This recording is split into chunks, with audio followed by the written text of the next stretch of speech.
Hey guys, we're going to do 2 Corinthians today, chapter 11, and we're going to learn about how when Satan's here and his angels, and they're transformed into ministers of light, and that's disguised. And they're going to be pretending to be God, come back to save and gather everyone when we know that we're gathering back to Christ in spiritual bodies, not in this flesh. So that's your dead giveaway. And Paul's warning us here. And it says, I would to God you could bear with me a little in my folly. I indeed bear with me. For I am jealous over you with godly jealousy, for I have espoused you to one husband, that I may present you as a chaste virgin to Christ. And that's in the sense that we're married to Christ, you guys, and it's a wedding. And I did a Matthew 22 wedding video. If you haven't seen that, go and check that out. But that's what Paul is talking about, us married here. He doesn't want you deceived by Satan or anyone else with false teachings. And we got chaste as clean, innocent, modest, perfect, blameless, saint, and most holy. And espoused is to joint betrothed. It's a union raised and fitted together. And a virgin is a maiden and unmarried daughter. And present is to stand beside, recommend, substantiate, be at hand, prove, show, and commend. And jealous is to have warmth or feeling for or against, affect, earnestly, desire, envy, jealousy, overzealous. And jealousy is heat in the favorable sense, or unfavorable is jealousy as a husband or an enemy, malice, envy, fervent mind, indignation, jealousy, zeal.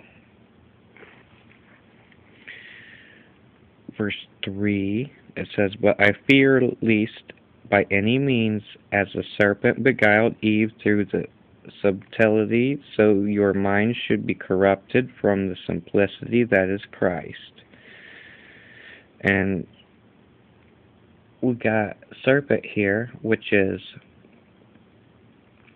3789, and here it's the idea of the sharpness of vision. A snake as a type of slyness or cunning. It's artful malice. It's a person, especially Satan, it says, and it's tied to 3700. It's to gaze with eyes wide open, remarkable, and it's this opposite of normal observation because it's intense inspection.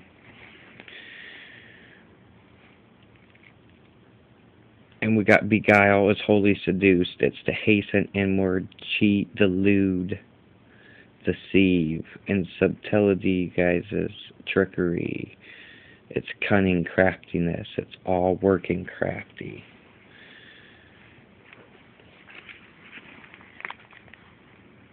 For if he that cometh preacheth another Jesus, whom we have not preached, or if you receive another spirit which we have not received, or another gospel which you have not accepted, you might bear with him. For I suppose I was not a whit behind the very chiefest apostle. He wasn't the very best, because Paul persecuted the church, you guys, and we read about that stuff that he did before he was struck down the road to Damascus. We got the definitions. Corrupted is transplanting a shrub or a vegetable plant. To set out in the earth and plant, to instill doctrine, plant. To swell, puff, blow, since in dramatic or grow, sprout, produce, spring up. And preach is a herald, a public crier, divine truth, the gospel, preacher, proclaim, publish. A spirit, a current of air, breath, blast, or a breeze. A spirit, rational soul, human by vital principle, disposition, or superhuman. An angel, a demon. Divine God, Christ, Spirit, the Holy Spirit, Ghost, Life, Spirit, Mind. A primary word, to breathe, hard, blow, breeze. Received is to take inward application of the use, to accept, to be amazed, attain, bring, when I call, catch, come on to, take away, up. And wit is not even, I, man, woman, thing, nothing. It's without.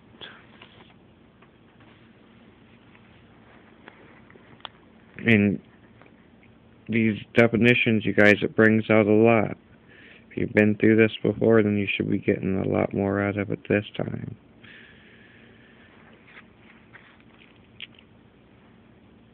But though I be rude in speech, yet not in knowledge, but we have been thoroughly made manifest among you in all things. Have I committed an offense in abasing myself that you might be exalted because I have preached to you the gospel of God freely? I robbed other churches, taking wages of them to do service.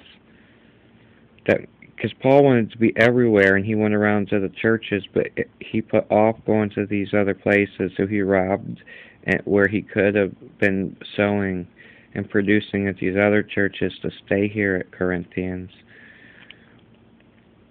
And when I was present with you, and I was charged able to no man for that which was lacking to me, the brethren which came from Macedonia supplied, and in all things I have kept myself from being burdensome unto you, and so will I keep myself. See, he got supplies, and they brought it from the other churches. As the truth of Christ in me, no man shall stop me of this boasting in the regions of Arcadia. And there was a couple places where Paul went, and they were going to be killed. They thought they were going to die.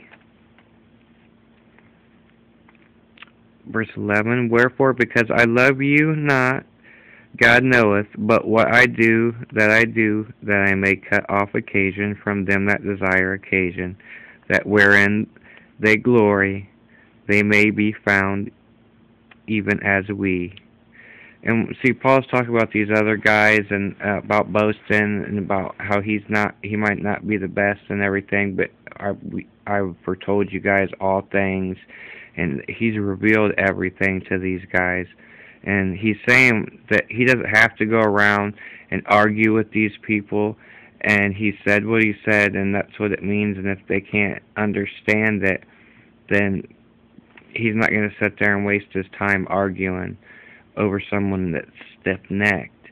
And that anytime they want to go on like a Bible battle, he can pull the rug right out from underneath them, because their doctrine's going to fall apart. Because you can sit here and say, hey, well, what about this?